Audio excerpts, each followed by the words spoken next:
Rahman Rahim. I am Muhammad Wasim Chaudhary from CCU Secondary School, Kotaddu. Dear students, Assalamu alaikum.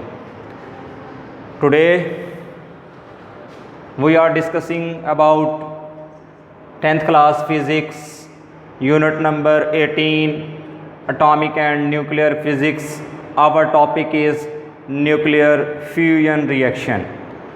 Previous lecture में बेटा हम लोगों ने fission reaction को discuss किया था, जिसमें एक हैवी न्यूक्लियाई स्प्लिट आउट होता है टू स्मॉलर इक्वल मैसेज के अंदर, इक्वल न्यूक्लियाई के अंदर, यानी कि एक बड़ा भारी न्यूक्लियस टूटकर छोटे न्यूक्लियाई में कन्वर्ट होता है। वो फिशन रिएक्शन था। आज उसका अपोजिट न्यूक्लियर फ्यूजन रिएक्शन, इसमें फ्यूज़ होते हैं।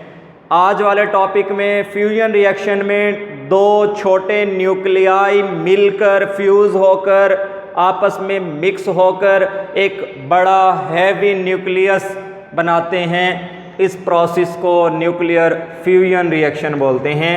व्हेन टू लाइट हल्के न्यूक्लियाई, न्यूक्लियस की जमा है न्यूक्लियाई, कंबाइन टू फॉर्म, मिलते हैं आपस में, टू फॉर्म बनाने के लिए अ हैवियर, एक भारी न्यूक्लियस।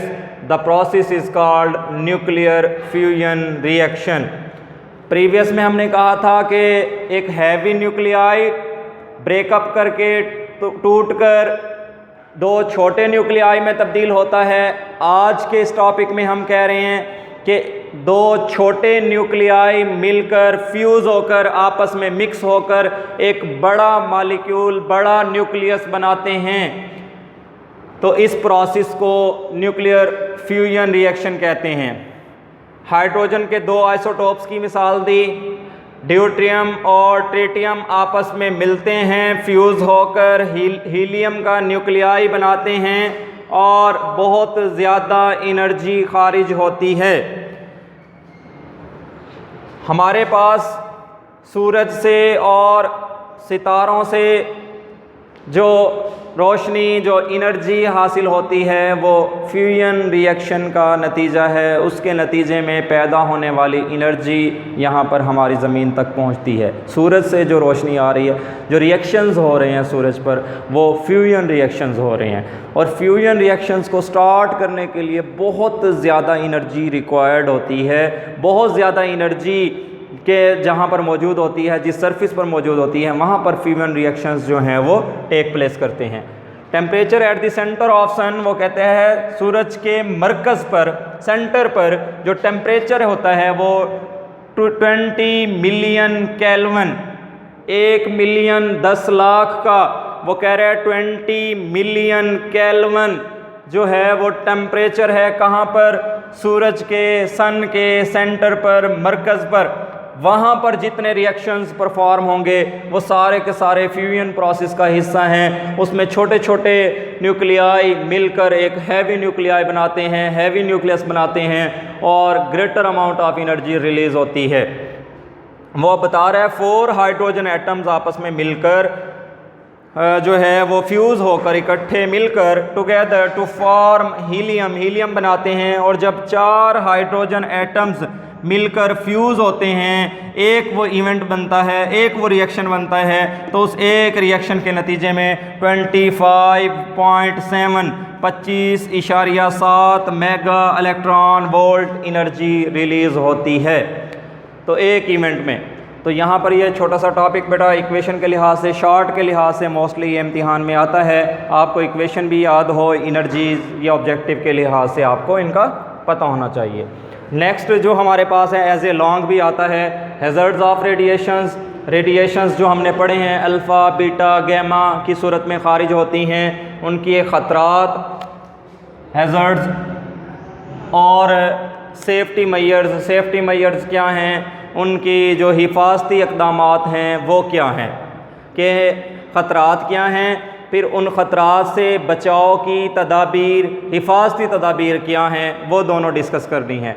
सबसे पहले तो वो कहता है कि जो हमने रेडिएशंस पढ़ी हैं कल तक, प्रीवियस लेक्चर्स तक हमने इनके यूज़फुल पर्पस पढ़े हैं, इनके यूजेस पढ़े हैं, मेडिसन में हैं, एग्रीकल्चर में हैं, इंडस्ट्री में हैं। हमने पुरअमन मकासद के लिए वो बहुत सारे जो है ना इनका इस्तेमालात पढ़ा है, रेडियो आइसोटोप्स का स्पेशली।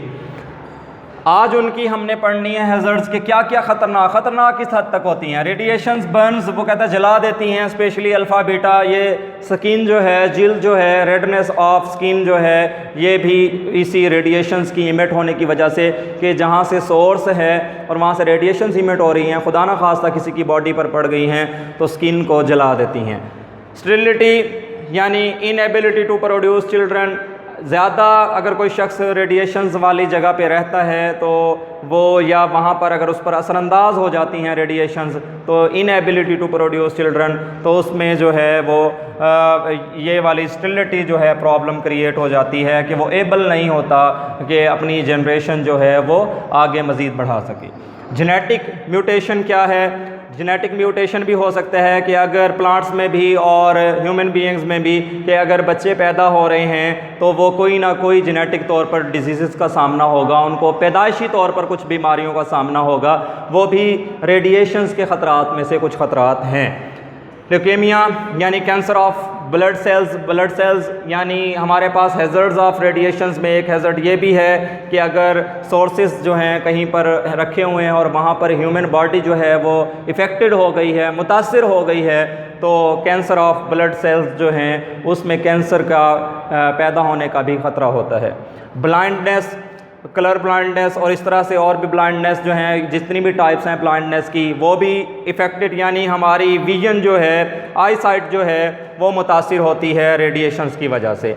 तो अब ये आपके पास 5 जो हैं वो पॉइंट्स आप लोगों ने इसको एज एन लॉन्ग भी याद कर सकते हैं, जो हैज़र्ड्स ऑफ रेडिएशंस हैं, रेडिएशंस जो खारिज हो रही हैं उनके ख़तरात हैं कि क्या क्या उनकी वजह से क्या क्या वजूहात हैं जिनकी वजह से मुख्तलिफ़ बीमारियों का सामना करना पड़ सकता है।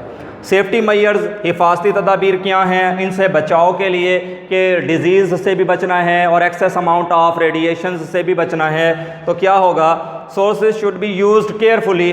जितने भी सोर्सेज हैं, जितने भी पार्टिकल्स हैं, जहाँ से जो सोर्स रखे हुए हैं, जहाँ से रेडिएशंस इमिट हो रही हैं, खारिज हो रही हैं, उनको उठाने के लिए, रखने के लिए प्रॉपर इंस्ट्रूमेंट्स होते हैं। वो इंस्ट्रूमेंट्स के इस्तेमाल करते हुए अपने हाथ को टच नहीं करना, उस सोर्स को उठाने के लिए प्रॉपर जो हैं वो इंस्ट्रूमेंट्स यूज़ करते हुए उनको इस्तेमाल करना है, केयरफुल रहना है, एहतियात करनी है।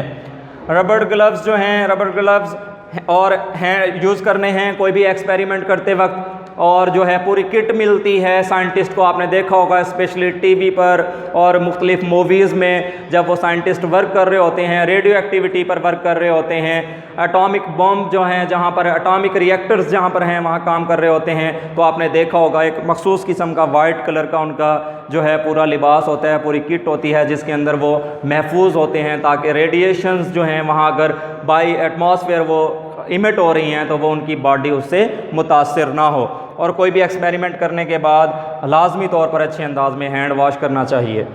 Never point a radioactive source to a person. अगर कोई शख्स लेबॉर्ट्री में कोई एक्सपेरिमेंट परफॉर्म कर रहा है तो उस सोर्स का जो फेस है जहाँ से रेडिएशंस इमिट हो रही हैं वो दूसरे पर्सन की तरफ सोर्स के फेस ना कर दे कि रेडिएशंस इमिट होकर उसकी तरफ जाएं, उसका भी एहतियात करनी है। यानी कि मुख्तलिफ जिस तरह बच्चे एक्सपेरिमेंट करते वक्त या लोग एक्सपेरिमेंट करते वक्त जोक्स कर रहे होते हैं तो इनसे इस तरह की कोई भी बात नहीं करनी, और उसको जो सोर्स है रेडियो एक्टिव सोर्स है उसे किसी पर्सन की तरफ जो है वो मूव उसकी डायरेक्शन नहीं करनी।